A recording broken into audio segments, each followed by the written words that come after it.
Hello friend, मैं Kumar Saurabh solar academy में आपका स्वागत है। फ्रेंड, हम लोग आज के वीडियो में जानने वाले हैं difference between AC and DC. AC का मतलब अल्टरनेटिंग करंट और डीसी का मतलब डायरेक्ट करंट। इन दोनों के बीच में क्या डिफरेंस है, वो डिफरेंस आज के वीडियो में हम जानने वाले हैं। 17 डिफरेंस बताऊंगा, यानी 17 डिफरेंस बताऊंगा इन दोनों के बीच में, अल्टरनेटिंग करंट और डायरेक्ट करंट के बीच में। तो चलिए वीडियो को स्टार्ट करते हैं। हम एसी का इधर देखेंगे पॉइंट और डीसी का इधर पॉइंट देखेंगे। एसी का मतलब ही होता है अल्टरनेटिंग करंट, तो ये अल्टरनेट है, मतलब एक छोड़ के एक। दूसरा डायरेक्ट करंट, लगातार बिना रुके हुए, ये एक छोड़ के एक हो रहा है और ये लगातार हो रहा है, तो ये पहला डिफरेंस है। अल्टरनेटिंग करंट जो है वो समय के अकॉर्डिंग, टाइम के अकॉर्डिंग वो अपना डायरेक्शन चेंज करता रहता है, लेकिन डायरेक्ट करंट जो है वो अपना डायरेक्शन चेंज नहीं करता, वो एक ही डायरेक्शन में फ्लो करता रहता है। तीसरा डिफरेंस, टाइम के अकॉर्डिंग अल्टरनेटिंग करंट का जो मैग्नीट्यूड है, उसका वैल्यू वो चेंज होता रहता है, लेकिन डीसी करंट में ये चीज़ नहीं होता। डीसी करंट में उसका जो मैग्नीट्यूड है, उसका जो वैल्यू है वो चेंज नहीं होता, मतलब एक समान रहता है। जो वैल्यू स्टार्टिंग में रहता है एंड तक वो वैसा ही बना रहता है। डीसी करंट में उसका मैग्नीट्यूड अगर वेरी भी करता है तो वो सिर्फ सिंगल डायरेक्शन में वेरी करता है, मतलब एक ही डायरेक्शन में वो अपना मैग्नीट्यूड जो है, वो अपना वैल्यू जो है वो चेंज करता है। इसको समझने के लिए मैंने स्पेशली एक वीडियो बनाया है। तो उस वीडियो में मैंने बताया है कि डायरेक्ट करंट में जो मैग्नीट्यूड चेंज नहीं करता और मैग्नीट्यूड चेंज करता है, तो ये दोनों डिफरेंस क्यों हो रहा है। तो मैंने एक जो डीसी वीडियो अपलोड किया है डीसी के बारे में स्पेशली, उस वीडियो में मैंने डिटेल्स में समझाया है मैग्नीट्यूड के बारे में, मैग्नीट्यूड क्या है और डीसी में ये वेरी क्यों कर रहा है, मतलब डीसी में अलग अलग टाइप्स के क्यों हो रहे हैं। कहीं पे वेरी कुछ भी नहीं कर रहा, मतलब मैग्नीट्यूड एक जैसा है, और कहीं पे वेरी कर रहा है और वो भी सिंगल डायरेक्शन में। तो उस वीडियो को आप देख लेना, वीडियो के एंड में आपको मिल जाएगा। चौथा पॉइंट देखते हैं, जो अल्टरनेटिंग करंट है उसका फ्रीक्वेंसी होता है, और उसका फ्रीक्वेंसी 50 हर्ट्ज और 60 हर्ट्ज होता है, मतलब 50 हर्ट्ज और 60 हर्ट्ज होता है। और इंडिया में जो इसका फ्रीक्वेंसी होता है 50 हर्ट्ज होता है, मतलब 50 हर्ट्ज इंडिया में है। और इस पे भी मैंने स्पेशली एक वीडियो बनाया है एसी का। आप एसी का वीडियो और डीसी का वीडियो, स्पेशली वीडियो दोनों देख लेना, तो उसमें डिटेल्स में समझाया हूँ डीसी और एसी को सेपरेट सेपरेट वीडियो में। तो उसमें मैंने ये भी बताया कि 50 हर्ट्ज इंडिया में क्यों होता है, वजह क्या है 50 हर्ट्ज होने का, तो डिटेल्स में समझाया हूँ मैं, आप उस वीडियो को भी देख लेना। तो डीसी में फ्रीक्वेंसी जो होता है वो नहीं होता, मतलब जीरो फ्रीक्वेंसी होता है। और ये फ्रीक्वेंसी जीरो कब होगा, जब डीसी करंट प्योर होगा। और प्योर डीसी करंट कब होगा, जब हम उस डीसी करंट को बैटरी या सोलर पैनल से लेंगे। अगर हम बैटरी और सोलर पैनल से ही डीसी करंट ले रहे हैं, तब उसका जो डीसी करंट होगा वो प्योर होगा और उसमें फ्रीक्वेंसी नहीं होगा, मतलब जीरो फ्रीक्वेंसी होगा, कोई फ्रीक्वेंसी नहीं होगा। एसी करंट को हम चेंज कर लेते हैं डीसी करंट में, जो रेक्टिफायर लगा के हम एसी करंट को डीसी करंट में चेंज करते हैं, वो जो डीसी होता है उसमें फ्रीक्वेंसी होता है। उस फ्रीक्वेंसी की वजह से हम उस डीसी करंट को बोलते हैं इम्प्योर डीसी करंट, यानी नॉट प्योर, वो प्योर नहीं होता, इम्प्योर डीसी करंट होता है। तो उसमें फ्रीक्वेंसी होगा, और वो फ्रीक्वेंसी होगा सिंगल साइड में, जैसे हमने बताया ना आपको सिंगल डायरेक्शन में, तो वैसे ही वो सिंगल डायरेक्शन यानी सिंगल साइड में उसका फ्रीक्वेंसी होगा। इसके बाद पांचवा पॉइंट चलते हैं। तो पांचवा पॉइंट एसी का है कि एसी में पावर फैक्टर होता है। अगर पावर फैक्टर जितना आपका प्योर मतलब 100% के नियर वाइज रहेगा उतना अच्छा रहेगा, उतना लॉसेस कम होगा। लेकिन कुछ कुछ डिवाइस हैं जो कि पावर फैक्टर उसमें होते हैं 80% के आसपास, किसी में 70%, किसी में 90% और मैक्सिमम में 100% होते हैं। तो 100% जिसमें जिसमें रहेगा उसका अच्छा रहेगा, उसमें लॉसेस नहीं होगा। तो एसी में ये चीज़ होता है पावर फैक्टर की वजह से, पर डीसी में पावर फैक्टर होता ही नहीं है, इसलिए पावर फैक्टर का नुकसान डीसी में नहीं हो पाता। चलते हैं अगला पॉइंट, अगला 6 नंबर जो पॉइंट है, एसी को हम डीसी में जो कन्वर्ट करते हैं वो किसके जरिए, रेक्टिफायर के जरिए। मैंने आपको बताया ना अभी कुछ देर पहले कि एसी को अगर डीसी में कन्वर्ट करते हैं तो किसके जरिए, रेक्टिफायर के जरिए। रेक्टिफायर इन्वर्टर के अंदर भी लगा होता है, इन्वर्टर में सप्लाई देते हो एसी करंट, तो वो क्या करता है, रेक्टिफायर उसको डीसी में कन्वर्ट करके देन उसको बैटरी में चार्ज करता है। तो ये रेक्टिफायर का यूज होता है एसी को डीसी में बदलने के लिए। वैसे ही डीसी को एसी में बदलने के लिए हम इन्वर्टर का यूज करते हैं, और इन्वर्टर जो है वो सिंगल फेज और 3 फेज वाला होता है। यानी अगर आप एक इन्वर्टर लेते हो तो वो सिंगल फेज वाला भी हो सकता है और 3 फेज वाला भी हो सकता है, जो कि डीसी को एसी में चेंज करता है। अब एसी को हम एक जगह से दूसरी जगह पे नहीं लेके जा सकते। एसी को नहीं, मतलब एसी का सोर्स को, जहां से हम एसी करंट ले रहे हैं उस सोर्स को हम एक जगह से दूसरी जगह नहीं लेके जा सकते हैं, हमें वायर ले जाना पड़ेगा। और अगर हमें सोर्स को एक जगह से दूसरी जगह ले जाना चाहे तो हम क्या ले जा सकते हैं, जनरेटर को ले जा सकते हैं, और जनरेटर और फ्यूल लेके गए और जहां भी हम चाहे वहां पे एसी करंट जनरेट कर सकते हैं। लेकिन डीसी में ऐसा कंडीशन नहीं है। डीसी में जो है वो पोर्टेबल ही होता है।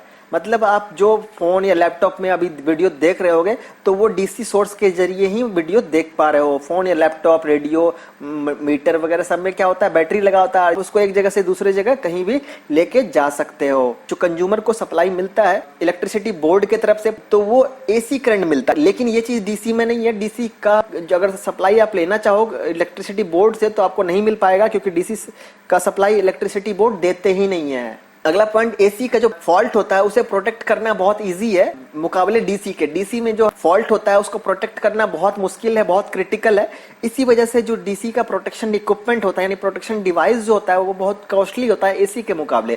मतलब अगर आप एसी में जो प्रोटेक्ट करोगे, जाहिर सी बात है एमसीवी, एसपीडी, ईएलसीवी जो भी चीज लगाओगे प्रोटेक्शन डिवाइस वो सस्ता होगा डीसी के मुकाबले। लेकिन यही सब चीज जो आप यूज करोगे डीसी वाला प्रोटेक्शन डिवाइस, चाहे वो एसपीडी हो, एमसीवी हो, कुछ भी हो, तो वो डीसी वाला इक्विपमेंट जो होगा ज्यादा महंगा होगा एसी के मुकाबले, क्योंकि इसमें प्रोटेक्शन जो है वो ज्यादा टफ है। इस वजह से 10वां पॉइंट ये है, एसी को हम स्टोर नहीं कर सकते। हम लोग घरों में जो अल्टरनेटिंग करंट का जो यूज कर रहे हैं वो अल्टरनेटिंग करंट यानी एसी करंट कहीं भी स्टोर किया हुआ नहीं है, हम इसे स्टोर कर ही नहीं सकते हैं। अगर आप यूज कर रहे हो अभी तो वो एसी करंट कहीं ना कहीं जनरेट हो रहा होगा और अभी आपको मिल रहा होगा, तो इसका हम लोग स्टोर नहीं कर सकते। स्टोर करने के लिए क्या करना पड़ेगा, हमें रेक्टिफायर लगाना पड़ेगा, देन उसको कन्वर्ट करना पड़ेगा एसी को डीसी में, देन हम उसे स्टोर कर सकते हैं डीसी को, यानी एसी को हम नहीं कर सकते हैं।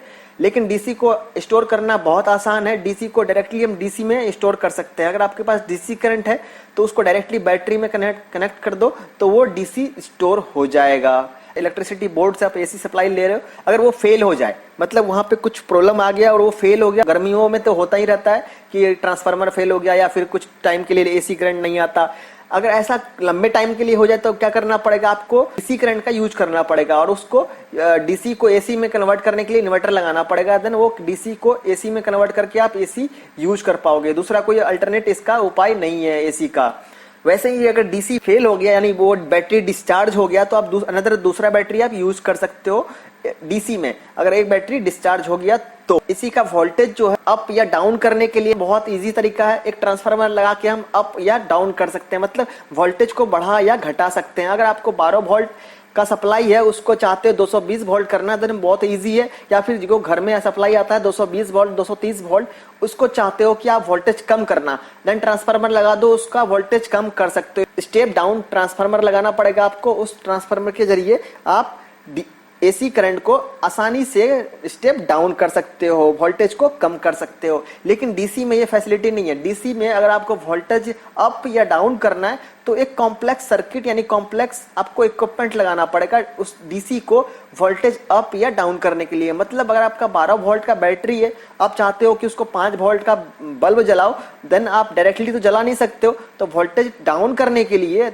कॉम्प्लेक्स सर्किट यानी कॉम्प्लेक्स इक्विपमेंट लगेगा, बड़ा इक्विपमेंट लगेगा, देन वोल्टेज को डाउन कर पाओगे, स्टेप डाउन कर पाओगे। तो इसमें थोड़ा क्रिटिकल चीज है, ये थोड़ा कॉम्प्लेक्स सर्किट है। इसमें तो हम लोग यूज करते हैं अल्टरनेटिंग करंट, ये अक्सर जहां भी हाई अमाउंट में पावर, हाई अमाउंट में वोल्टेज चाहिए होता है वहां पे हम एसी करंट का यूज करते हैं। जैसे कि मोटर, जैसे कि लाइट, फैन, हीटर या फिर इंडस्ट्री में यूज करते हैं। आप जो fridge, AC, refrigerator, cooler use करते हो तो ये सब बड़े अमाउंट वाले, बड़े पावर वाले, बड़े वोल्ट वाले इक्विपमेंट है, इसमें ज्यादा एम्पियर लगते हैं। लेकिन डीसी में क्या है कि ये कम कम वोल्ट, कम पावर वाले इक्विपमेंट ही यूज होते हैं। जैसे कि आपका फोन, जैसे कि आपका लैपटॉप, रेडियो, ये कम पावर लेते हैं, तो इसका हम लोग यूज करते हैं कम के लिए। हालांकि ऐसा नहीं है कि आजकल डीसी भी बड़े पावर वाला आने लगा है, अवेलेबल होने लगा है। आप डीसी का फैन भी यूज कर सकते हो, डीसी का कूलर यूज कर सकते हो, डीसी का हर कुछ आने लगा है जो बड़े पावर वाला होता है, क्योंकि आजकल सोलर आ गया इस वजह से। एसी में जो ट्रांसमिशन लॉसेस है वो नहीं होता, मतलब बहुत कम होता है, ट्रांसमिशन लॉसेस इसका कम होता है। इसी वजह से हम इसका लॉन्ग डिस्टेंस यानी लॉन्ग ट्रांसमिट कर पाते हैं एसी करंट को। डीसी में जितना लंबा वायर डालोगे, वायर डालने की वजह से उसमें ट्रांसमिशन लॉसेस जो है वो ज्यादा होगा, मतलब पावर का लॉसेस ज्यादा होता है। अगला पॉइंट चलते हैं एसी में। तो एसी में जो अगर 2 वायर है रेड एंड ब्लैक, देन वो फेज या न्यूट्रल कहलाता है। लेकिन डीसी में अगर रेड और ब्लैक वायर है तो वो नेगेटिव और पॉजिटिव कहलाता है। एसी में नेगेटिव पॉजिटिव नहीं होता और डीसी में फेज न्यूट्रल नहीं होता। मतलब डीसी में सिर्फ पॉजिटिव और नेगेटिव होता है, मतलब प्लस या माइनस होगा, और एसी में फेज या न्यूट्रल होगा। अगर ये सिंगल फेज हुआ तो, अगर ये 3 फेज का होगा तो उसमें 4 तरह का वायर लगेंगे। 16 नंबर पॉइंट है कि एसी को जो हम जनरेट करते हैं वो मैकेनिकली जनरेट कर सकते हैं हम एक जनरेटर के जरिए। डीसी को भी जनरेट कर सकते हैं जनरेटर के जरिए, बस उसमें क्या एक रिपिल लगाना पड़ता है, देन वो क्या करता है डीसी करंट जनरेट करता है। 17 नंबर पॉइंट जो है, एसी का जनरेशन का जो सोर्स है वो इकलौता सिर्फ जनरेटर ही है। मतलब जो स्टार्टिंग में एसी करंट का खोज किया गया था उस समय से लेकर आज तक सिर्फ एक ही सोर्स है एसी करंट का, और वो है जनरेटर। इसके अलावा कोई उपाय नहीं है एसी करंट को जनरेट करने का। लेकिन डीसी को जनरेट करने का जनरेटर के अलावा भी मार्केट में अवेलेबल है, और वो क्या चीज है, सोलर पैनल। यानी सोलर पैनल से भी इलेक्ट्रिसिटी हम जनरेट करते हैं, और वो करंट कौन सा होता है, डीसी करंट होता है। तो एक बैटरी भी तो है, बैटरी डीसी जनरेट नहीं करता, बैटरी डीसी स्टोर रखता है। डीसी जनरेटर से या फिर डीसी पैनल से जो हम इलेक्ट्रिसिटी लेके बैटरी में स्टोर करके रख सकते हैं, लेकिन बैटरी खुद अपना जनरेट नहीं करता है। तो आज हमने देखा 17 डिफरेंट पॉइंट जो एसी और डीसी को डिफरेंस करता हो, दोनों के बीच में डिफरेंस बताता हो कि दोनों के बीच में कौन सा डिफरेंस है। कैसा लगा वीडियो आपको? अच्छा लगा तो वीडियो को लाइक करना। आज का क्वेश्चन ये है आपके लिए कि एसी करंट और डीसी करंट दोनों में से कौन सा करंट ज्यादा खतरनाक है हमारे लिए, यानी इंसानों के लिए। हमें कौन सा करंट ज्यादा नुकसान पहुंचा सकता है? तो इस क्वेश्चन का आप आंसर कमेंट में दे सकते हो, और 1 से 2 दिन में इसका मैं आंसर दूंगा कमेंट में ही। हमारे चैनल में अगर आप न्यू हो, चैनल को सब्सक्राइब कर लेना। अगर आपको कुछ जानना हो, कुछ पूछना हो या कुछ सजेशन देना चाहते हो, देन कमेंट करके बताओ मुझे कि क्या जानना चाहते हो, क्या पूछना चाहते हो। वीडियो अच्छा लगा तो वीडियो को लाइक करना। तो मिलेंगे अगले वीडियो में, तब तक के लिए